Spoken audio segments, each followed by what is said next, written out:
तो दोस्तों पिछले ही महीने हमने देखा किस तरह से पीएम मोदी जब अमेरिका के दौरे पर थे तो यहाँ पर कई सारी डील्स को फाइनलाइज किया गया था और ऐसे में भारत और अमेरिका के बीच में कई सारी डील्स ऐसी हुई हैं जो कि भारत और अमेरिका काफी लंबे समय से इनको ट्रैक कर रहे थे। और ऐसे में दोस्तों अब आपको पता है कि भारत के पीएम फ्रांस जाने वाले हैं और फ्रांस के अंदर जाने से पहले कई सारे जानकारों का यहाँ पर मानना है कि भारत और फ्रांस के बीच में कई सारी ऐसी डील्स हो सकती हैं जो कि अब से पहले दोनों देशों के बीच में नहीं देखी गई हैं। हालांकि दोस्तों हमने पिछले वीडियो में आपको बताया था कि किस तरह से भारत और अमेरिका के बीच में इंचन डील होने वाली है और सैफरन कंपनी की तरफ से ये पूरी तैयारी कर ली गई है।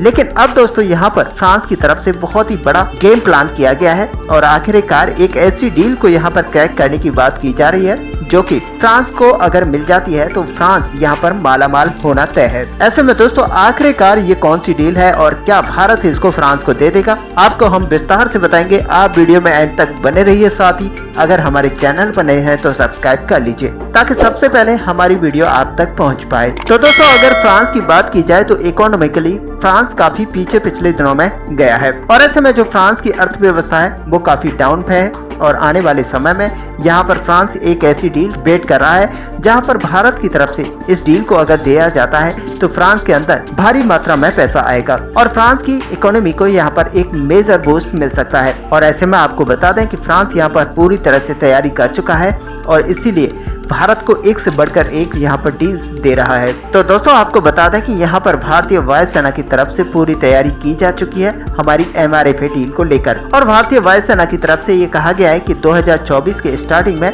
हम IFP को यहाँ पर जारी कर देंगे जिसमें सारी कंडीशंस और रिक्वायरमेंट को हम यहाँ पर रख देंगे। और ऐसे में उन सारे देशों के लड़ाकू विमानों को यहाँ पर ऐड करने की बात की जा रही है जिनके पास बेहतरीन लड़ाकू विमान है। लेकिन साथ ही भारतीय वायुसेना की तरफ से यहाँ पर ये भी कहा गया है कि छोटे मोटे जो लड़ाकू विमान ऐसे हैं जिनको हमें नहीं लेना है और कबाड़ टाइप के हैं उनको हम इस डील से बाहर निकाल देंगे और तब जाकर एक ऐसी यहाँ पर फाइट शुरू होगी जो कि दमदार लड़ाकू विमानों के बीच में होगी। और इसके पीछे रीजन यही है कि जो फाइटर जेट यहाँ पर भारत की रिक्वायरमेंट को फुलफिल नहीं कर पाएंगे उनको सबसे पहले ही बाहर कर दिया जाएगा। ऐसे में आप देख सकते हैं कि यहाँ पर रसिया का MiG-35 और यहाँ पर ग्रिपेन ये बाहर हो सकते हैं। हालांकि वायुसेना की तरफ से यहाँ पर ये स्पष्ट कर दिया गया है कि जो भी फाइटर जेट यहाँ पर खरीदे जाएंगे उनके अंदर 5th जनरेशन के साथ ही 6th जनरेशन की कुछ टेक्नोलॉजीज मौजूद रहेंगी। और ऐसे में फाइटर जेट यहाँ पर 4.5 जनरेशन का रहेगा लेकिन उसके अंदर कुछ टेक्नोलॉजीज ऐसी होंगी जो कि 5th और 6th जनरेशन की मौजूद होंगी। और साथ ही यहाँ पर टेक्नोलॉजी ट्रांसफर की जो कंडीशन रहेगी वो यहाँ पर 70% तक बताई जाती है। तो ऐसे में देखा जाए तो यहाँ पर भारत के 114 लड़ाकू विमानों की जो MRFA डील है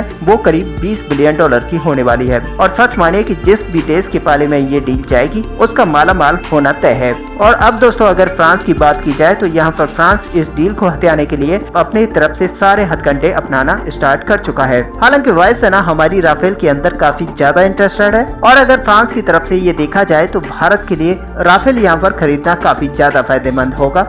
और यहाँ पर फ्रांस के डिप्लोमेट्स की तरफ से जो कहा गया है तो उनका कहना है कि यहाँ पर भारत को राफेल लड़ाकू विमान को और भी ज्यादा एडवांस करके दिया जाएगा।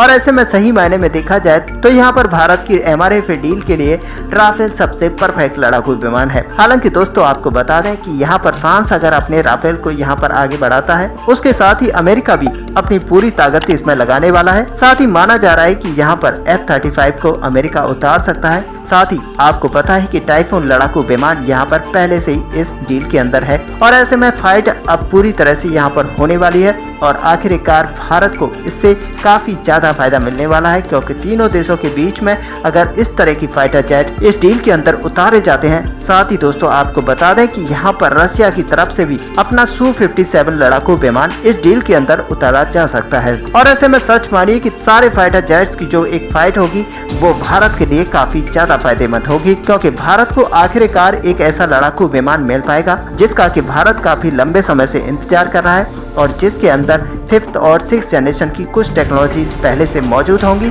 साथ ही भारत के अंदर इसको लोकल तरीके से बनाया जाएगा और इसकी TOT 70% तक शेयर की जाएगी। ऐसे में दोस्तों अगर देखा जाए तो भारत को एक फाइनली जो यहाँ पर लड़ाकू विमान मिलेगा वो यहाँ पर भारत की सारी रिक्वायरमेंट को फुलफिल करेगा और कैपेबल होगा भारत के हिसाब से यहाँ पर काम करने के लिए। ऐसे में दोस्तों आपको इस पूरे टॉपिक को लेकर क्या व्यू है, आप अपना व्यू हमें कमेंट पर लिखकर बता सकते हैं। साथ ही वीडियो को लाइक और शेयर करना ना भूलें। मिलते हैं नेक्स्ट वीडियो में, तब तक के लिए जय हिंद।